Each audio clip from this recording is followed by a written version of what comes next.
Types of layers. So I want to explain and show you the different types of layers that we can have in Photoshop.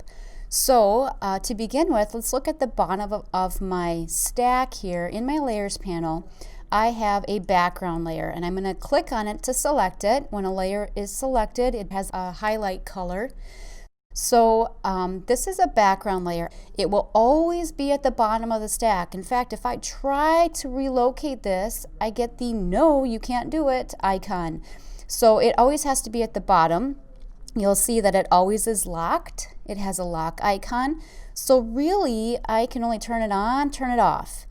I do not have to have a background layer in my Photoshop files. Some stock photography will open with a background layer, others will not. So it's kind of a personal preference of if you want to have one or not. The next type of layer I want to show you is a text layer. So I'm going to turn my text layer on, and you can see a type layer is indicated with a T, indicating that this is text. It will have the descriptive text that you have written on your document actually as the name.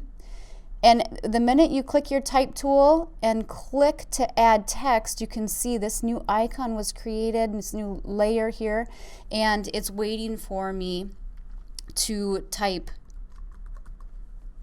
When I apply this, when I go to a different tool, it will apply the text, and there I have my layer. So that's a text or a type layer.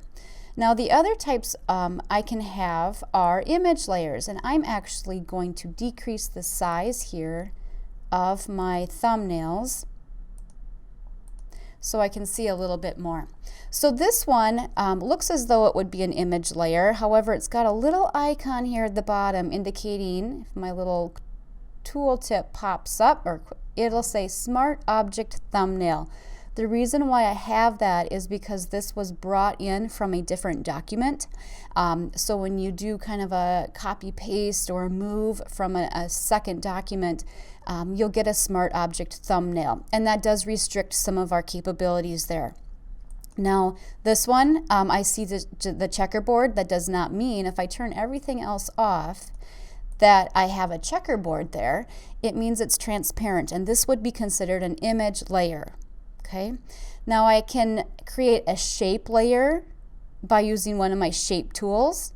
And by the way, just to show you something super fun, under custom shape tools, looks like some sort of a weird amoeba kind of scientific shape, but I went up in my options, I have some shapes, and these are things that definitely you can import more of.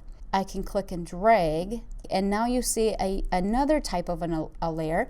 It has a little box in the corner of the thumbnail. This is a shape layer.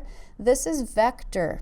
So it's made up of points. It's not pixel related. So that means that this has a different kind of reaction than what my images would.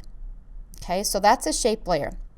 I also can create some of these other types with these icons down here, one being an adjustment layer. And if I say change my hue here, I can do some really fun things.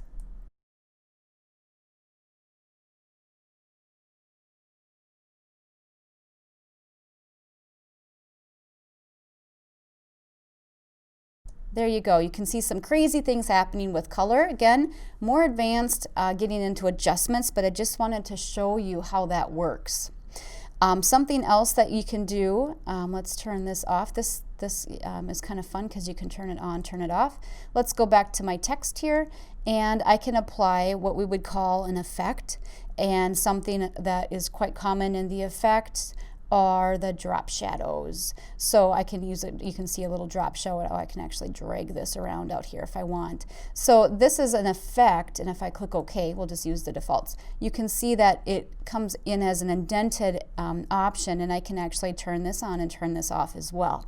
So an adjustment layer, an effect, and I can do also a mask, which I just want to show you how this works.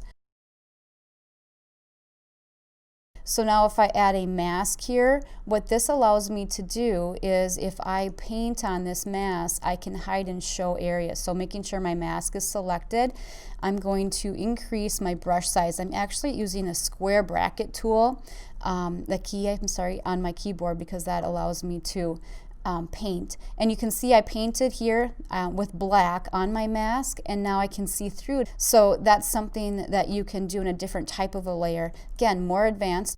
So that is a mask. All right, and then like I said, this is actually on a smart object. So those are many different things that we can see in our layer panel. Of course, a lot of these are more advanced. We're not going to get to them in this class. Once review again up here at the opacity, just to remind you that 100% opacity is fully there. And if I go to 0% opacity, that's 100% transparent. So the opacity is the ability to see through a layer.